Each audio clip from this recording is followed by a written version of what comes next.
Pemirsa, selama 12 hari Iran dan Israel menghentikan peperangan setelah mengumumkan gencatan senjata. Bagaimana kondisi Iran terkini dan situasi pasca Iran membantah adanya rencana pertemuan dengan Amerika Serikat. Telah terhubung bersama kami kontributor Metro TV Ismail Amin.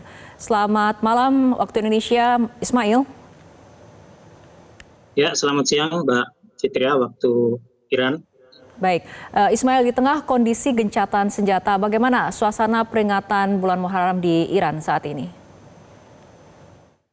Ya, sebagaimana yang sudah dijelaskan oleh Kementerian Luar Negeri Iran, bahwa belum ada kesepakatan gencatan senjata. Yang ada adalah Iran menghentikan sementara serangannya selama Israel juga tidak menyerang. Jadi potensi ancaman serangan dari Israel tetap ada dan kapan saja. Namun meski demikian, suasana menyambut Muharram di Iran itu tetap berlangsung hikmat dan penuh semangat spiritual. Semalam telah dimulai di setiap masjid dan Husainiyah. Itu akan berlangsung sampai pada puncaknya pada tanggal 10 Muharram nanti. Di berbagai kota, terutama di Qum dan Teheran, majelis-majelis as-sadari atau majelis-majelis duka itu telah dimulai dengan masyarakat mengenakan pakaian hitam sebagai simbol duka atas kesahidan Imam Hussein. Namun memang tampak ada perbedaan, yaitu ada ekspresi yang syarat amarah dari warga Iran karena banyaknya korban serangan Israel, yaitu sekitar 600 lebih yang terbunuh. Begitupun juga dengan situasi Gaza hari ini yang belum juga terbebas dari aksi genosida Israel. Jadi semalam kami mendengarkan ulama dan penceramah itu banyak mengaitkan pesan Muharram, pesan Karbala dengan tragedi kemanusiaan di Palestina, termasuk juga baru-baru terjadi di Iran. Jadi mereka menjadikan momentum Muharram itu sebagai momentum untuk meneguhkan kembali semangat perlawanan terhadap kezaliman global, khususnya Israel dan pendukungnya.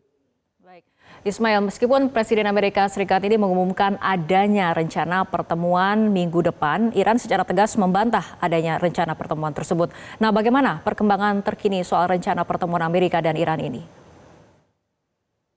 Ya, pemerintah Iran melalui juru bicara Kementerian Luar Negeri Iran, begitupun juga disampaikan langsung oleh Said Abbas Araghchi selaku Menteri Luar Negeri, itu juga telah menyebutkan bahwa secara tegas menolak klaim adanya rencana pertemuan bilateral dengan Amerika Serikat. Nah, penolakan ini menunjukkan bahwa Iran tetap memegang prinsip bahwa tidak akan ada dialog selama Amerika Serikat tidak mengubah pendekatan tekanannya. Iran menganggap langkah Amerika Serikat selama ini itu bersifat manuver opini untuk menunjukkan seolah-olah diplomasi tetap terbuka. Padahal di lapangan Amerika Serikat terus menekan Iran, baik melalui sanksi ekonomi maupun operasi militer terbatas. Jadi hingga saat ini tidak ada indikasi nyata bahwa kedua negara akan duduk bersama dalam waktu dekat. Iran selama ini selalu membuka pintu dialog, bukan berdasarkan tekanan atau ancaman. Jadi jika dialog itu ada, maka urgensinya bukan karena adanya tekanan Amerika, tapi karena Iran ingin menghindari eskalasi lebih luas yang akan merugikan rakyat sipil dan kestabilan regional.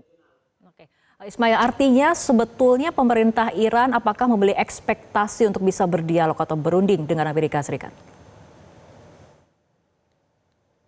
Ya, Iran menegaskan bahwa berkali-kali menegaskan bahwa mereka tidak akan menegosiasikan program nuklirnya di bawah tekanan atau sanksi sepihak. Jadi selama itu tidak di bawah tekanan, maka kemungkinan dialog bisa saja terjadi.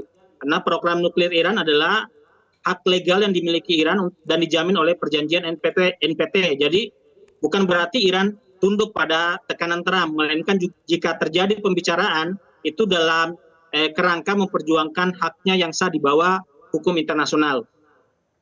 Baik, terakhir Ismail, Pentagon kemarin merilis sejumlah bukti baru soal dampak serangan Amerika Serikat ke fasilitas nuklir Iran.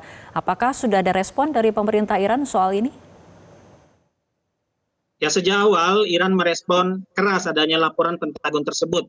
Juru bicara pemerintah Iran dan pejabat dari Organisasi Energi Atom Iran itu menyatakan bahwa rilis semacam itu adalah bagian dari perang psikologis dan kampanye disinformasi.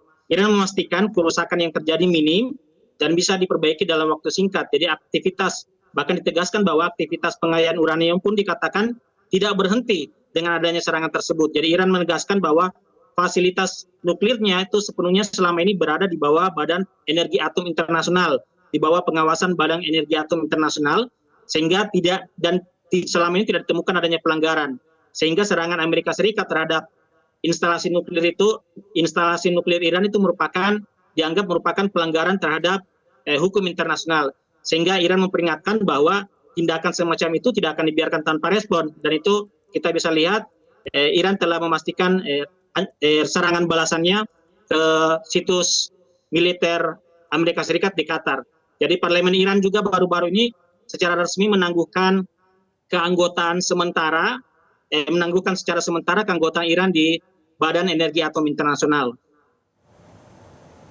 Baik, Ismail Amin, terima kasih atas laporan Anda langsung dari Iran.